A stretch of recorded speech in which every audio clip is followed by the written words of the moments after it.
Tov. Erev Tov. Alors on va continuer le Shar Gilgulim, enfin en tout cas l'introduction, la deuxième partie. Et on va commencer la lecture. Besefer Degel Machane Ephraim. Il ramène ici un livre qui s'appelle Sefer Machane Degel Machane Ephraim, qui en fait, il précise qu'il est le Nechei du Baal Shem Tov. C'est le petit-fils du Baal Shem Tov, Akadosh. J'explique au début la parashat Mishpatim. Katov Beze Alashon, il dit dans ce langage. Ele Amishpatim Asher Tassim Lifne. Voici les Mishpatim que tu vas placer devant eux. Donc il parle là-bas de toutes les lois qui sont en général les lois d'argent, d'esclaves, etc. Ita Bezoar Akadosh. Il ramène ici donc le Zohar Akadosh directement. Il est une Sidorin des Galgoulia. Il dit ça c'est l'ordre des Gilgulim.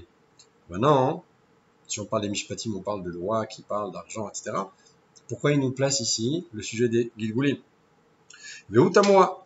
C'est étonnant, les Chaora, Ab, Pasuk, Mefaresh, Dazid, Dine, Mamonot. A priori, dans ces versets-là qui va citer ensuite, l'ouverture, c'est voici les Mishpatim, voici les lois. C'est quoi les lois? C'est les lois de Mamonot. On parlait de problèmes d'argent, et les différents qu'il peut y avoir entre deux personnes, etc. Et lui, il introduit directement le lien des Gilgulim. Quel rapport? Il dit c'est très étonnant.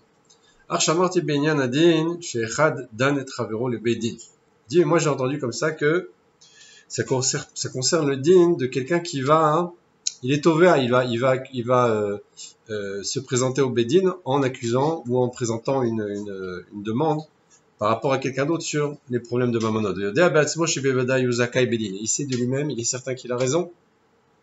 Et la Torah, elle le rend coupable. C'est-à-dire que lui, il est sûr qu'il a raison. Et il ne faut pas que ce soit dur pour lui parce que la Torah, elle est émette et ses chemins sont des chemins de paix, de sagesse, de calme. Puisque c'est des chemins de paix et des chemins de ken paisible,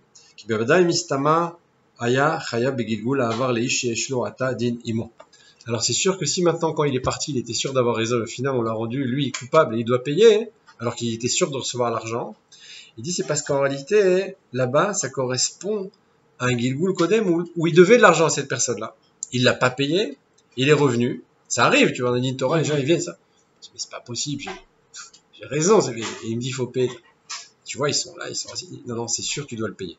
Alors il dit cette conséquence-là, cette situation-là, où on l'oblige à payer alors qu'à la base il était persuadé d'être dans son bon droit, ça provient, d'après ce Sefer-là, du Gilgul Kodem où justement il devait de l'argent à cette personne. Il l'a pas payé, et maintenant il est revenu pour lui rendre sa dette. Alors ça c'est l'introduction qu'il fait, c'est là le rapport qu'il a entre le Gilgul et les Mishpatim. Ok, Traefto Torah les Shalmo Kedé la Tzat Yedei Chovato. Et maintenant la Torah elle l'a obligé à payer pour sortir de son obligation antérieure.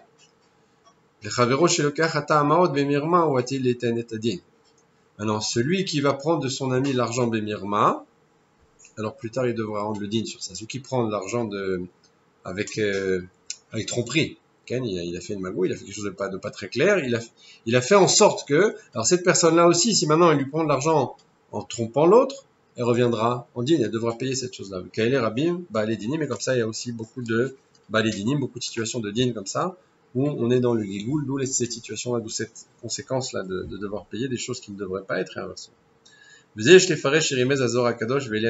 C'est ça qu'il faut qu'on explique là-bas, l'allusion du Zohar qui dit, le Zohar Kadosh qui dit Ve'elea Mishpatim, voici les Mishpatim.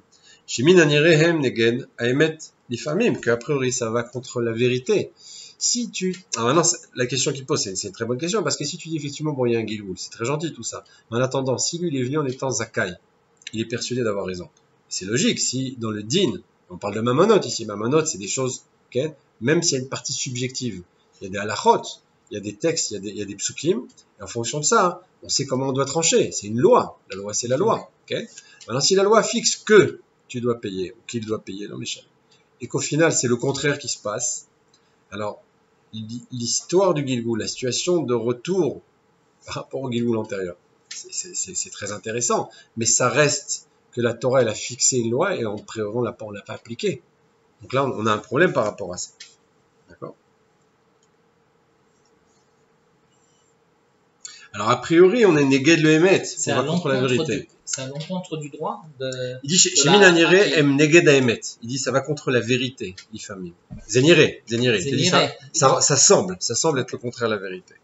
Achou ilan sdurin degulgalia. Mais il te dit ça c'est l'arbre de l'ordre, c'est comme un arbre généalogique, quoi, mais c'est une généalogie spirituelle, quoi. C'est l'arbre de généalogique des Gilgulim, la, comment ça s'appelle la Gilgul, la réincarnation, okay, la réincarnation. והיינו הבורא הכל, הוא בורא כל הנשמות, הוא היודע איך היה בגלגולים הקודמים בין איש לחברו. Alors le boré, le créateur, qui lui est le créateur de tout et qui sait tout, alors il sait aussi ce qu'il y avait dans les réincarnations précédentes, dans les gilgulim précédents, entre un homme et son prochain. Comme ça aussi, il va régir son monde, et il va faire en sorte que celui qui devait se retrouver en dîne avec lui, il va devoir le payer, même si a priori. Alors, ce qu'il veut te dire ici, c'est que c'est vrai que la loi, c'est la loi, et c'est vrai qu'a priori, dans la majorité des cas, c'est ce qui va se passer, mais si parfois il y a une exception, et que tu vois que la conclusion, elle est contraire à ce qu'on aurait pu imaginer, c'est parce que Dieu, il a fait en sorte qu'ils se soient retrouvés ensemble en dîne Torah, et que la conclusion, elle a été que cette personne, qui a priori était sûre de son cas, va devoir payer l'autre. Parce que même si c'est le émet a priori, au premier regard, d'après ce qu'on sait, Dieu, sachant ce qu'il y a eu précédemment, vient régler ici le compte de cette personne. Le Sefer Maaseh Oreg à la Mishnah, il dit dans le Sefer Maaseh Oreg, qui s'appelle Maaseh Oreg sur la Mishnah, Vechen Dayan Shedan Din Emet la Mito. Il y a aussi un juge qui va juger la chose totalement avec précision, avec vérité.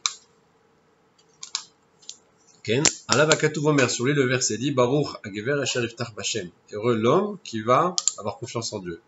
Katav Sham, il écrit là-bas, et c'est son lachon, Inyan la mito, ou c'est quoi le lien de la mito, la vérité absolue, qui kema pamim, yatsa mishpat meukal midina Torah.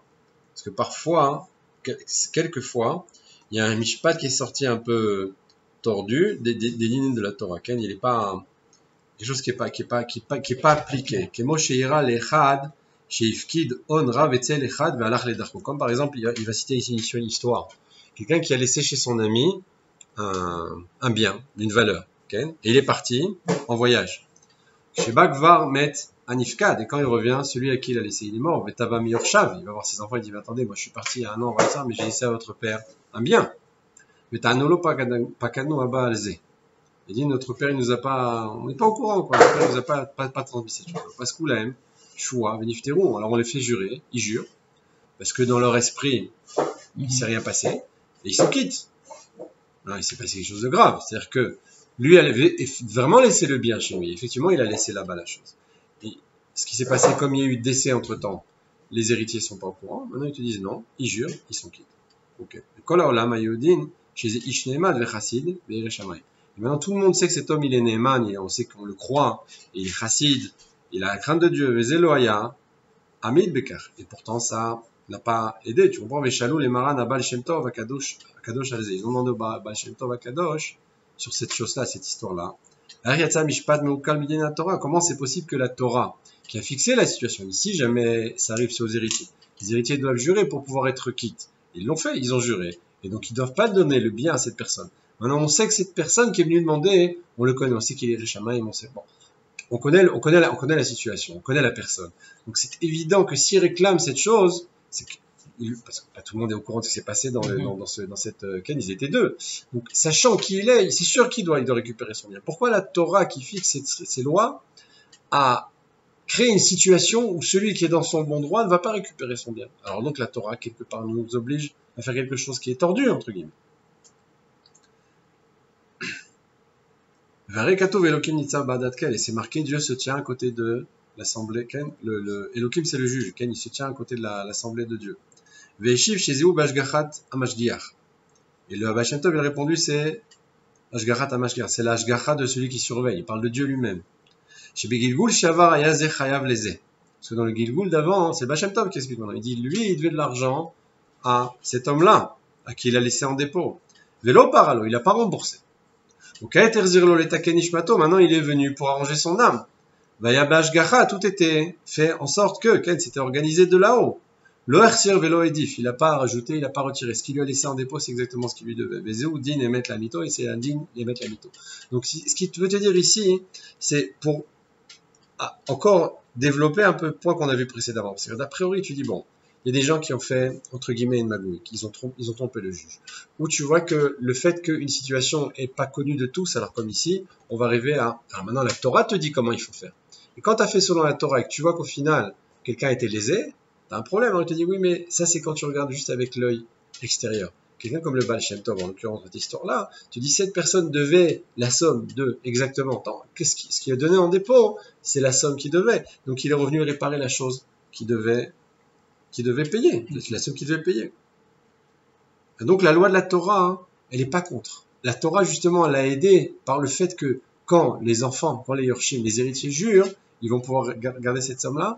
C'est ce qui a permis justement de réparer. Donc ça va encore plus loin, ça veut dire que ce qui nous semble à nous être un jugement de la Torah qui fait que ça va être tordu, il te dit non, la Torah, elle t'a autorisé, elle t'a permis de réparer, et si on n'avait pas eu ça, on n'aurait pas pu le faire. Le kol mouchlam.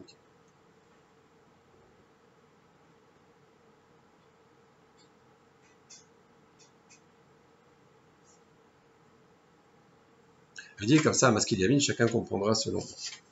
Alors il dit maintenant, c'est un autre titre là, il dit chacun connaît les choses cachées, le shoresh de l'âme de chacun. C'est vers Kaf Venaki. Alors il cite encore un autre livre ici. Oui, ah, magnifique, magnifique. Ici, le Sefer Kaf Venaki, Kata Vezel Leshono, il écrit là-bas et c'est son Leshon. Yesh lecha adam shu ashir. Il y a ici un homme qui est riche.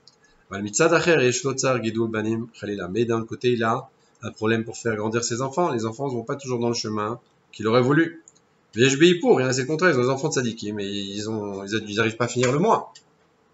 La kol galou yado alifne Hashem itbarach, et tout est su et connu devant Hashem, qui soit béni. Lama, mipne sheu hu ayoda levado kol talmud, parce que lui, il est le seul qui sait toutes les choses qui sont cachées. Veshoresh nishmato shel kol echad ve'echad, et la source de l'âme de chacun.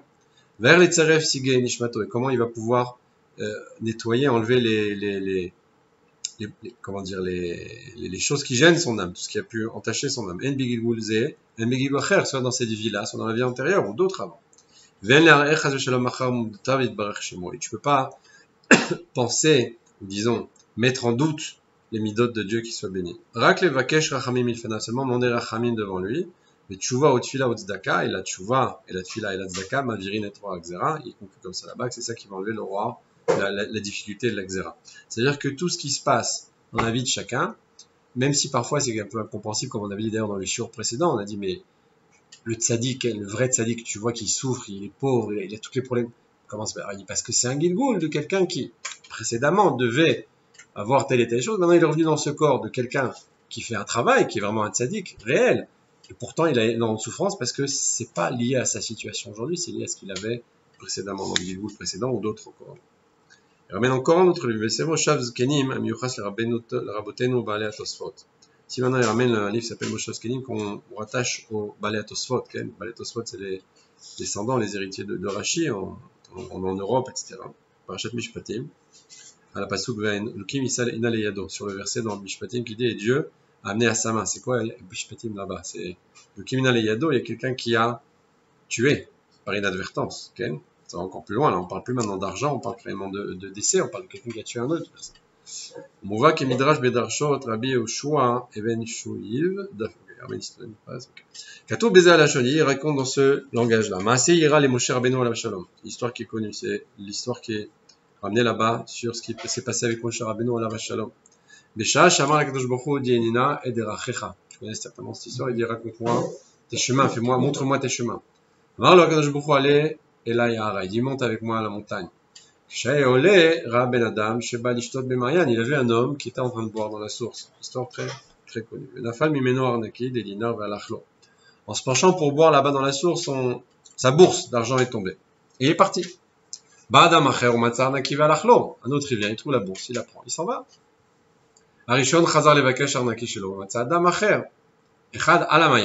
Non, le premier qui a perdu sa bourse, il revient. Non, il ne trouve pas la personne qui a trouvé la bourse. Il trouve un autre qui est là. Il est en train de se reposer à côté de la source. Amarlo ata la carte à arnaquer. Il dit, c'est toi qui as pris ma bourse. Amarlo lo la carte clos. Il dit, je te connais pas, j'ai rien pris du tout. Amadalav, vergo. Il se met sur lui, il le tue. Histoire étrange. Tu en as un premier qui vient, il perd l'argent, le deuxième vient, le ramasse, il s'en va, le troisième est là, il n'a rien fait, il arrive, il est tué. Moshe Rabbeinu alav shalom kar. Moshe Rabbeinu, il a vu ça. Tama, il s'est étonné. Vamar lifna kadosh baruch hu ribono shel olam modinina derachecha. Enseigne-moi ton chemin. Je comprends encore moins. Je te demande d'expliquer comment ça fonctionne là-haut. Et là, tu montres une image qui est totalement absurde. Entre guillemets, a priori. Kikar vekar raiti vetamatikar. Comme ça, tout ce que j'ai vu là-bas, ça m'étonne. Amar lo kadosh baruch hu kol ma sheraita emet. Tout ce que tu as vu est vrai. Baal arnaki ganva meoto shematza. Celui qui avait la bourse, il a volé de celui qui l'a trouvé. Donc quand lui il est venu, il a retrouvé sa bourse en fait. Il lui a rendu sa bourse par inadvertance, puis elle est tombée de chez lui, mais lui il avait volé précédemment. Ou baba la veda, ou matza vedato, celui qui est venu près de l'eau et qui a trouvé la bourse, il a récupéré sa bourse en fin de compte. Voto shene erag, arag le aviv shel haoreg. Et celui qui était tué, qui était là, qui n'a rien à voir avec la bourse, était celui qui avait tué le père de celui qui l'a tué maintenant, le père du criminel. Vanochi initiv leyado, et moi j'ai amené ça à sa main, chacun ce qu'il devait régler. Et Kachamar Moshe Elokim Inaliyado, et c'est ça qui est marqué dans le verset, et Dieu a amené à sa main. Comment Ken Mouva Besefer Baal Shem Tov à la Torah, c'est aussi amené dans le Sefer du Baal Shem Tov sur la Torah, Parashat Mishpatim aussi. Mais Zele Shono, et ça dans le Shon là-bas, comme ça il s'exprime, Rav Akadosh Amagid Mimezrich Suto Egalenu. Le Rav Akadosh, le Magid Mimezrich, dit comme ça, Bikesh Mirabo Abal Shem Tov Akadosh Zal, Shomar Lo Pirush Azor Akadosh Al Vela Mishpatim Da ou Raza de Gulgola. Galgoula. Il dit maintenant, le Magid, il a demandé à son maître, le Baal Shem Tov, de lui expliquer c'est quoi le secret des Gilgulim. Ta'am. Achat amar lo Baal Shem Tov, sheisa leyar, sheisa leyar, achad, ve'eresham ilan echad ou mayan tartav. Il a dit qu'il faut qu'il voyage, le Baal Shem Tov, il faut qu'il voyage là-bas dans une forêt précise, une forêt qu'il a désignée. Et il verra là-bas un arbre, dans cet endroit, avec une source, là-bas qui se trouve sous l'arbre. Il va attendre là-bas jusqu'à la 6e heure, et après il rentrera chez lui. Benassa Shama, il a voyagé, verra Ishechad Ba Imsus Mizouyan. Il a vu là-bas un homme qui est venu avec un cheval, mais armé, quoi, un cheval chargé. Veoya, Ayaf Veaga, il était épuisé. Veachal, Veshata, Benassa de Darko. Il est venu, il a mangé, il a bu, et il a continué son chemin. Et Shachar Sham Arnaki Shelo, Imamaot, il a oublié là-bas sa bourse avec l'argent. Rar Karba Shama Odi Shechad, il a vu encore un autre homme qui est venu. Venia Khatzmo, la fouche. Il a vu un homme qui est venu aussi se reposer. Vu Matza, Tarnaki Mamaot, c'est exactement l'histoire de Moshe Rabbeinu. Mais la Krovelar et Darko, il est venu, il a pris la bourse, il est parti. Rar Karba Shama Odi Shechad, Anive, Nachiroach, il est venu ensuite un homme pauvre qui était pauvre et déprimé. Vous voyez, Veaga, il était aussi épuisé. Veachal Shama Pito Asherayalo, il a mangé le pain qu'il avait. Shatamina Mayan, il a bu de la source. Venia Khatzmo le fouche. Il est parti là-bas, il s'est reposé, il a dormi là. Azva Bechazar Arish Arishon, vient le premier homme. Beshaoul, Shaal, Beishani, Echanu, Arnaki, Mama, Tachar Shachartikan, exactement le même scénario, entre guillemets. Il demande maintenant où est-ce qu'elle est ma bourse. Ou Bémet, le Yadam Meouma, lui, il sait pas du tout. Et là, Evin Machezé, Medaber, il comprend même pas ce qu'il lui demande. Bekitsour, Kizé Arishon, Ika et Aani, Makot, Retzach, ou Patsa, Betana, Sherzerlo Maotav, il a frappé l'homme. Il a massacré le coup pour qu'il lui rende son argent. Et lorsqu'arrivait la 6e heure, le Magid est retourné dans sa maison. Et s'il perd les rabots à Baal Shem Tov et Tachera, il a raconté au Baal Shem Tov ce qu'il a vu. Amar lo Baal Shem Tov, il a dit le Baal Shem Tov que son mérite nous protège. Qui Aish Arishon Azeh, le premier homme qu'on a vu, Aya Chayav et Gigul Arishon Leish Hasheni. C'est exactement la même histoire que le premier était Chayav au deuxième. Kesach Amesuyam Azeh, la somme exactement qui lui devait Shaya Arshav Barnaki. Sauf que là, c'est pas quelqu'un qui a perdu, c'est dans un Gilgul précédent. À l'inverse, donc, enfin, contrairement à l'autre histoire où la situation semble être la même, il y a ici une différence que celui qui a fait tomber sa bourse, la bourse a été récupérée par quelqu'un qui devait l'argent dans un autre Gilgul, dans la somme exacte. Il ne voulait pas le payer. Bao Azledin, il est venu en din chez le troisième. Non, celui qui était arrangé, c'est le juge, Shaya Az, Arav et Adayan Begilgul Arishon, qui était le Rav et le Dayan dans le premier Gilgul. Pasak Dino Patrom Iblishum Hakira Vedrisha. Il a rendu quitte sans même poser de questions. Il a rendu un din qui était tordu.